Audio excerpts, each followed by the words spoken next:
Hello, I'm GameBoyLurk, and I have survived 200 days in my Minecraft world. I built some insane stuff, so you just need to wait and find out. So first of all, Merry Christmas, because this video was released on Christmas. So, I mean, yeah, Merry Christmas to all of you. Anyway, yeah, the first build that we have here is this librarian. I've had him since the very beginning, so I just decided to build this for him around day 150. Anyway, over here, these chests are really just my storage. There's this chest, and this is really for when I had Curse of Binding stuff on, but obviously I don't really need that anymore. So yeah, anyway, I have an enchantment table and a disposal system right here. Now, obviously, I should say this, it's cheated.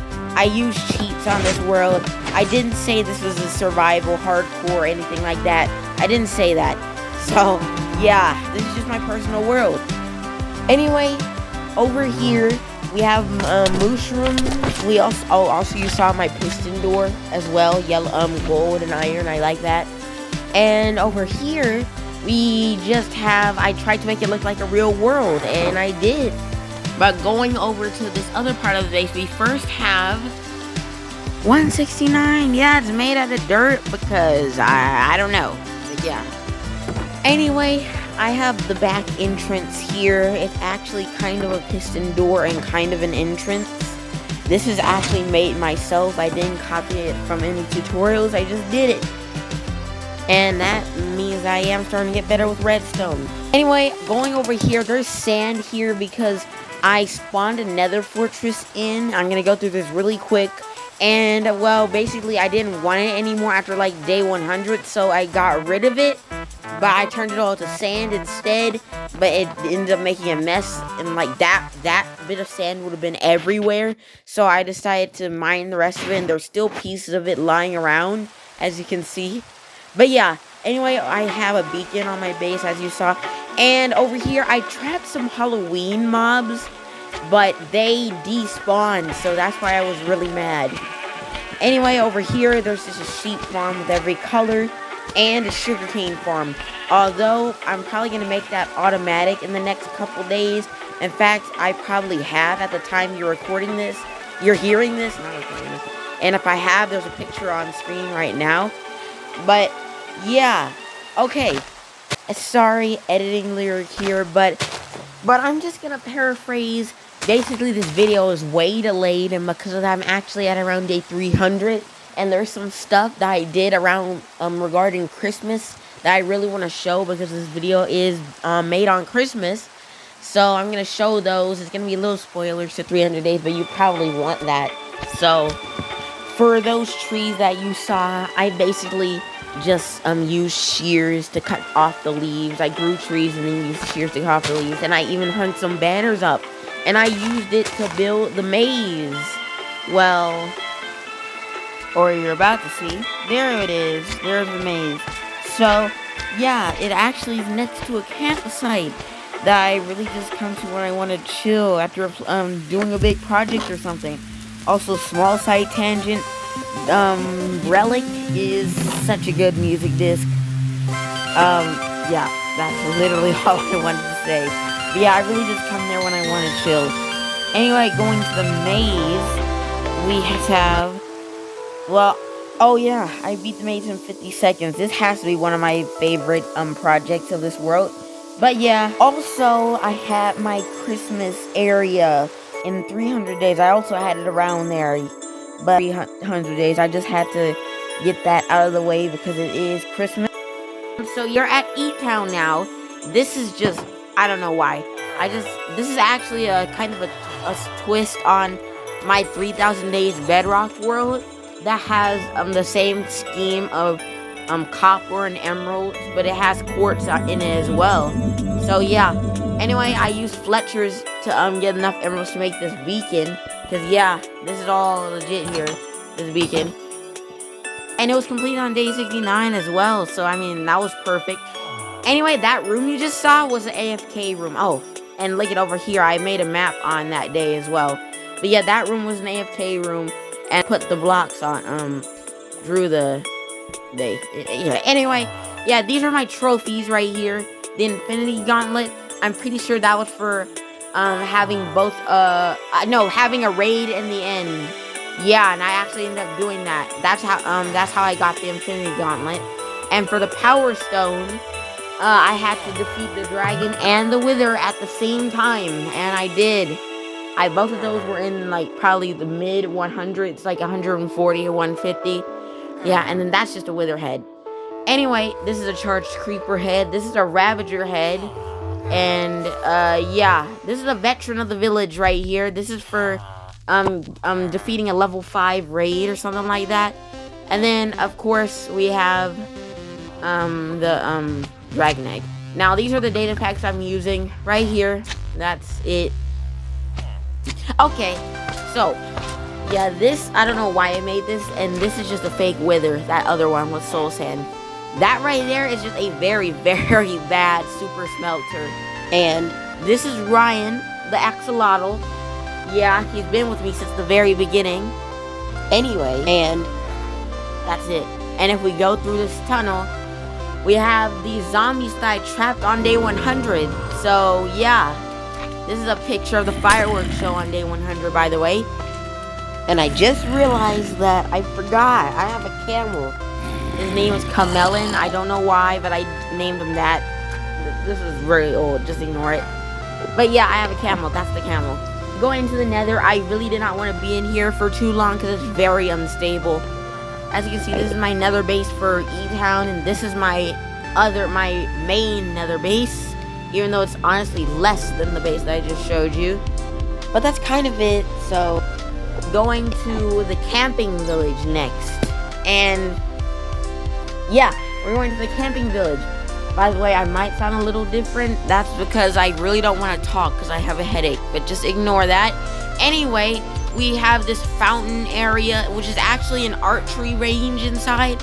But it's a fountain up here. I tried to make it a fountain, but it didn't work. I had soul sand, I had items, but they would just despawn or get flung out.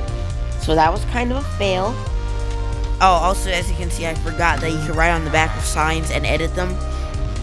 Next, going inside, if you got a bad score, you would hear one sound, and if you got a good score, you would hear another, but it was actually kind of broken, because when I tested it out, it was broken. When I looked, it turned out there was something on top of the note block, so I just fixed that, but now it works. So, yeah. This is also the village that I camped in, because I camped around day 180, just because Loot the Noble did. And yeah, that's what I did. I also made this house. I tried, this was mainly just to see the best build that I could come up with, and honestly, it's really underwhelming. This is the best build I could come up with. It's fine, it's good. By the way, this just has a bunch of Fletchers in it, but still. It's good, but it's just not like anything I could other people can make. Like, it's just an average build. I really need to get better at building. But yeah, the final thing over here is the thing that I did literally a couple hours ago as of recording. I literally did this on day 200.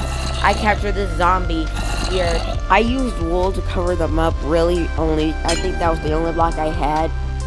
This actually took a while to capture, but I finally got it, and a slime ended up coming in there as well. So after that, we're going to Vacation Village, which is the final real location that we have to go to in the overworld. First of all, there's this sign, and I think it's pretty cool. It didn't really work. I was supposed to see it on the map, but I couldn't, so that didn't work. Now we're going to this leaf tower. This is actually just a reference to the leaf tower in my 3000 Days world. There's a lot of references to the 3000 Days Bedrock world. But yeah, by the way, this vacation village was really when I just wanted to go away, but I didn't want to go camping, so I just went to this village instead of the camping village. So I actually turned this area into a volcano, but it's in 300 days. I know, another spoiler, but I just had to say that so you get excited. By the way, that's probably gonna come out sometime next month. Anyway, going inside, this is my base. It's really dangerous. I really wanted this to be a safe place, so I built a lava moat. The only way to get in is going through those trap doors. I don't know how they don't burn, by the way. Now in here, I'm actually gonna do something different. I want you to see when, yeah, I have these two mobs, a horse and a frog, but I want you to figure out what these are from. Really, only viewers have seen my previous Minecraft videos will know. So, anyway, this is the final area before we go to the end. The end dimension. I was just messing around with structures here and made this cool mineshaft thing. So I decided to, and I actually, no, I messed that up. I'm keeping that in though. Basically this command block, if you put rest on it, it spawns in city loot. I was messing around with commands, so I did that. And I also made ancient city loot as well. This basically means that if I die and lose all my stuff, I can gear back up. These are my statistics here. You can read them all right now. I'm not going through them here. So the final thing that we're doing before we go to the overworld, yeah, you just jump down here and it is an absolute mess. And this is more just me playing around with structure spawns. I even ended up spawning a warden. This is really the final thing in the overworld that we have to discuss. It's over here. This is really just where I test stuff. Like, this is stuff that I did for achievements right here. There's some redstone things. There's a netherite beacon. There's just some stuff that I tested. Or you can say, I was testing. If you know Skeppy, you'll know that reference. Anyway, this water, this goes all the way up to the build height, and it's a sphere of, well, not a sphere, but it's a cube of chests. I had to make it at the build height because it was really lagging me if I decide to build it near my base. Also, it's very ugly, so I just did that. Yeah, and I really, as you can see, it's still lagging me. Anyway, as you can see, look at, like, it's almost unplayable in here. So yeah, and as you can see, as I go away from it, it slowly starts getting better and better. Yeah, that thing really lags me. I don't really use it too often. And yeah, by the way, I almost died from that fall. I cut it out, but I almost died to that fall. Anyway, here's my end. I made a desert village in the end. Mostly because it looks cool. I also used it to get we're in the end game. But basically, I used it to get the Infinity Gauntlet for beating a raid in the end. So, yeah. By the way, looking at these Endermen, well, you'll see it in just a couple seconds. Anyway, this is my base. Yeah, it's not Enderman proof, which is not good, as you'll see in a couple seconds, as I said. But this is my base. This is my base. It's pretty good. I don't know why I decided to try to kill them, though. And it was really a really long fight, and I eventually ended up dying. Yes, I ended up dying in the world tour. I am so embarrassed. I could have just not showed it. I mean, I could have just cut it out, but I didn't because I'm not cutting anything out here. So yeah, this is like 20 minutes later. I finally got my stuff back. It's okay. That's not the first time I've died. It's probably like the third or fourth time. Anyway, the final thing is this day-night art. I really like it. It has the blue and yellow for the sky in daytime and the black and white for the moon at nighttime. And I really like it. It's really one of my favorite things I built in quite a while. And, well, that is it, actually. If you want me to continue, I want, like, maybe 5 likes on this video. Wait. Like and subscribe, and I will see you in the next one. Thank you for watching, and Merry Christmas to all of you.